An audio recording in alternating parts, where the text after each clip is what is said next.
अपना जो सिलेबस है प्लांट फिजियोलॉजी की, उसका जो लास्ट चैप्टर है दैट इज टेक्निक्स, उसके बारे में पढ़ेंगे। टेक्निक्स में हमें pH meter, centrifugation, chromatography, microscopy सब के बारे में पढ़ना है। तो शुरुआत हम आज करने जा रहे हैं पीएच मीटर से। चलिए, तो पीएच मीटर क्या है? तो कंसेप्ट क्लियर है कि पीएच मीटर किसको नापेगा? पीएच को। किसी भी सॉल्यूशन की यदि पीएच ज्ञात करनी हो तो पीएच मीटर का प्रयोग करते हैं। और पीएच क्या है ये बताने की आवश्यकता नहीं है, आपने पढ़ रखा है कि हाइड्रोजन आयनों की सांद्रता के ऋणात्मक लघु गुणक को पीएच कहते हैं, ये आपने पढ़ रखा है, -H+ लॉग, है ना। सोरेनसन का जो स्केल है 7 पीएच जो है वो न्यूट्रल है, 1 to 7 है वो एसिडिक नेचर है, 7 to 4 जो है वो बेस है, 14, ये सब आपने पढ़ रखा है। तो हम आज पढ़ने जा रहे हैं पीएच मीटर का प्रिंसिपल, सिद्धांत क्या है और इसके उपयोग क्या है। तो उपयोग के बारे में चर्चा करें उससे पहले हम सिद्धांत के बारे में चर्चा करते हैं।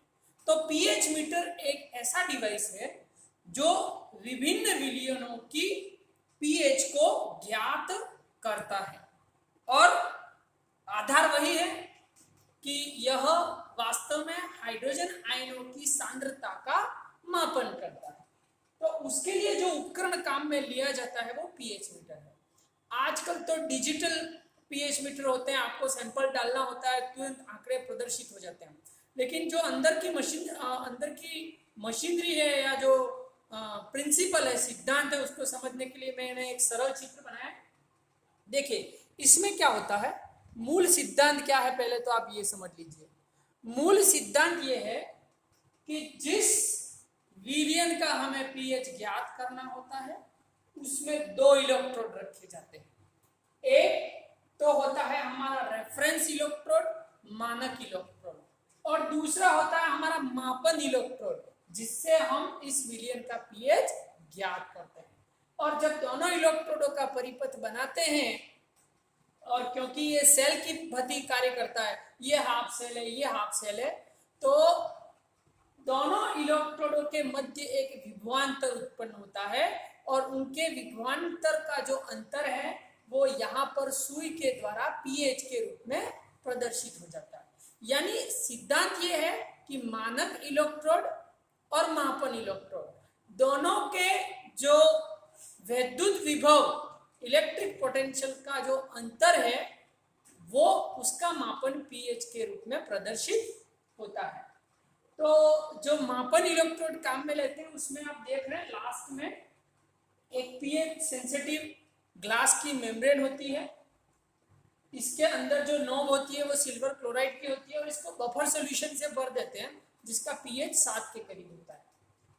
जो हमारा रेफरेंस इलेक्ट्रोड है उसकी नोक भी सिल्वर क्लोराइड से बनी है और उसके भीतर जो है वो पोटेशियम क्लोराइड का सॉल्यूशन भर दिया जाता है और इस बीकर में वो विलयन लिया गया है जिसका पीएच हमें ज्ञात करना होता है।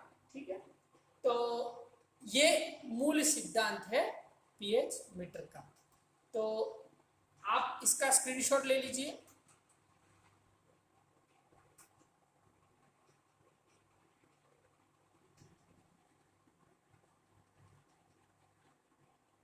या इसको बना लीजिए आप।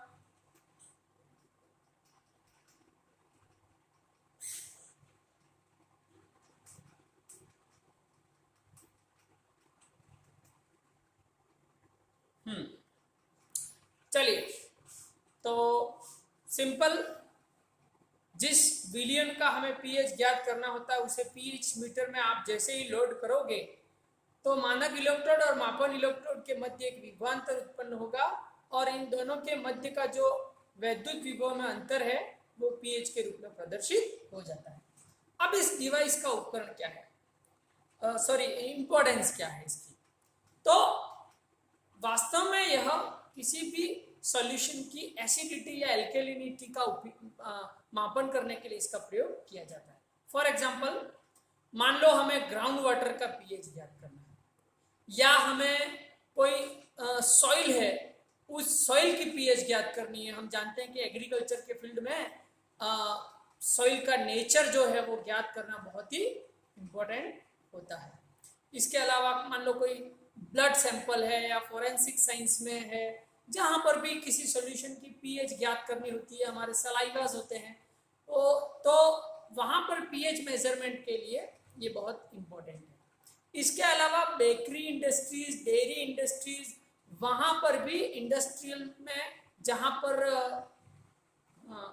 बेकरी, डेयरी या बेवरेजेस, पेय पदार्थ बनाए जाते हैं, वहाँ पर विभिन्न पदार्थों का एक स्टैंडर्ड पीएच होना चाहिए, तभी वो प्रोसेसिंग उनकी हो पाती है, वो बन पाते हैं। तो वहाँ पर भी पीएच ज्ञात करने के लिए पीएच मीटर का उपयोग किया जाता है। चलिए, तो ये तो हमारा हुआ पीएच मीटर।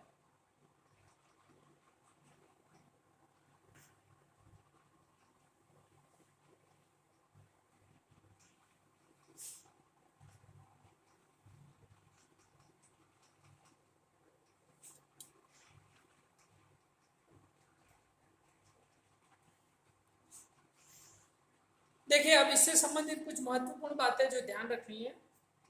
एग्जाम में हर बार कॉपी आती है, मैं देखता हूँ बच्चे गलत लिख देते हैं। जब पीएच मीटर पूछा जाता है तो पीएच की व्याख्या कर देते हैं, हाइड्रोजन आयनों की सांद्रता वगैरह।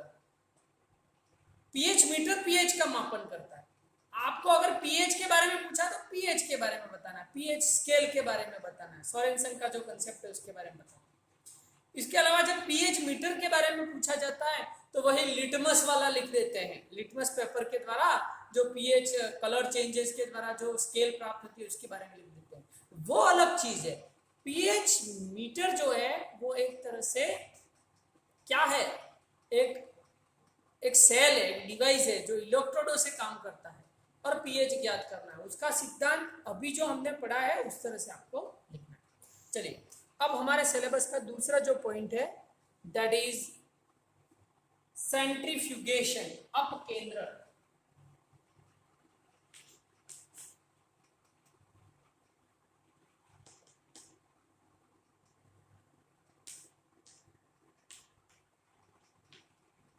तो आपने फिजिक्स में और केमिस्ट्री में दोनों में पढ़ा होगा कि जब कोई कण या पिंड वृत्ताकार मार्ग में गति करता है, जैसे मान लो आप किसी पत्थर को रस्सी से बांध दो और गोलाकार घुमाओ तो एक घूर्णन गति उत्पन्न होती है। ये केंद्र से इसकी दूरी कहलाती है r, और यहाँ पर इसका जो वेग उत्पन्न होता है हम उसको कहते हैं कोणीय वेग, एंगुलर मोमेंट, कोणीय वेग या संवेग। अब घूमती हुई कोई वस्तु है जो गोलाकार किसी केंद्र या अक्ष के परितः घूम रही है तो उस पर दो बल कार्य करते हैं। इस पर बाहर की एक और बल कार्य करता है, उसको कहते हैं अपकेंद्रण बल।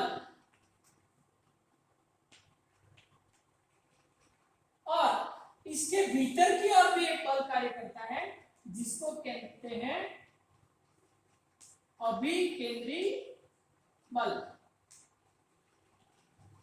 इसको इंग्लिश में कहते हैं सेंट्रीफ्यूगल फोर्स, इसको कहते हैं सेंट्रीपीटल फोर्स।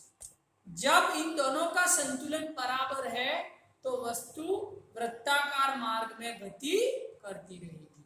आपने पढ़ा होगा फिजिक्स में कि कार किनारों पर मोड़ते हैं तब गिरती नहीं है, वहां पर संतुलन हो जाता है अपकेंद्रण बल और अभिकेंद्रकीय बल का। तो मैं ध्यान इस पर लाना चाहूंगा अपकेंद्रण पे। अपकेंद्रण में अपकेंद्रीय बल कार्य करता है। अपकेंद्रीय बल क्या होता है? जो किसी अक्ष के परितः वृत्ताकार मार्ग में यदि कोई पिंड या कण गति कर रहा है तो उस पर बाहर की ओर लगने वाला जो बल है उसको अपकेंद्रण बल कहते हैं। तो ये एक फिजिक्स का थ्योरम है, सिद्धांत है।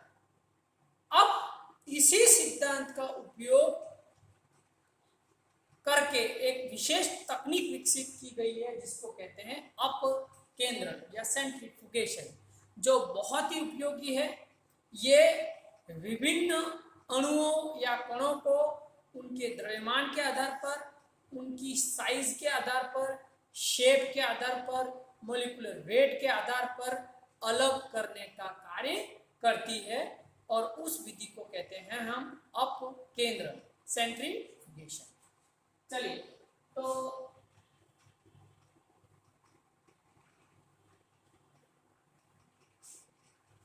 कैसे काम करता है? मान लो, कल्पना कीजिए कि किसी ट्यूब में हमने कोई लिक्विड डाल दिया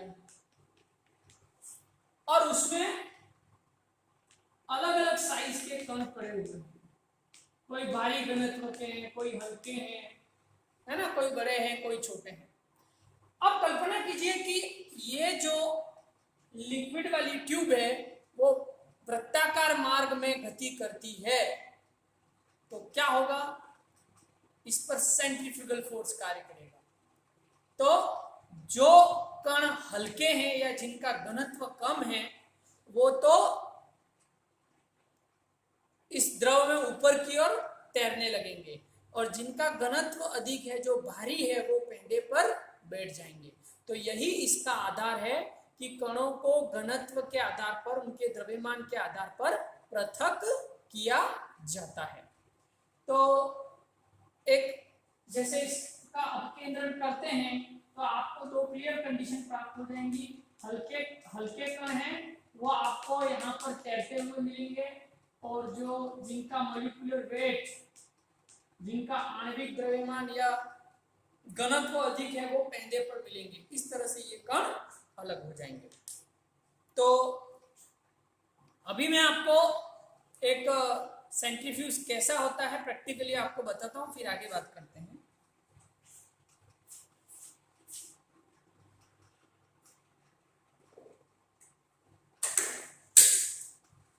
देखिए, ये एक सेंट्रीफ्यूज है। इसमें आप देख सकते हैं अंदर गोलाकार परख नलियां हैं। इन परख नलियों के अंदर सैंपल को लोड कर दिया जाता है, और आप देख रहे हैं इससे एक वायर जुड़ा हुआ है। जब इसको विद्युत से कनेक्ट करते हैं तो अंदर वाला ये पूरा पोर्शन तेजी से घूर्णन गति करने लगता है, और उस परख नली में जो भी द्रव है, ये एक टेस्ट ट्यूब है, इसमें आपने लिक्विड डाल दिया, वो पार्टिकल डाल दिए जिनको अलग करना है, तो ये तेज गति से घूमने लगते हैं, और एक निश्चित गति के बाद जब उसको रोकते हैं तो हल्के कण ऊपर तैरने लगते हैं, और भारी कण या जिनका घनत्व अधिक होता है वो पेंडे पर बैठ जाते हैं। ठीक है, तो एक तरह से घूमने वाली मोटर है सेंट्रीफ्यूज, जिसका सिद्धांत ये है कि ये अपकेंद्रण बल पर कार्य करता है। चलिए, अब कुछ कंसेप्ट इसके और समझते हैं कि घूमती हुई जो चीज है जिस पर अपकेंद्रण बल कार्य करता है, उसका परिमाण क्या होता है? तो जो अपकेंद्रण बल है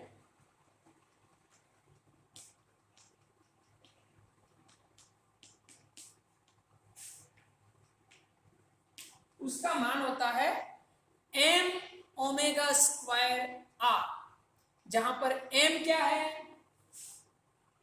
मास। ओमेगा क्या है?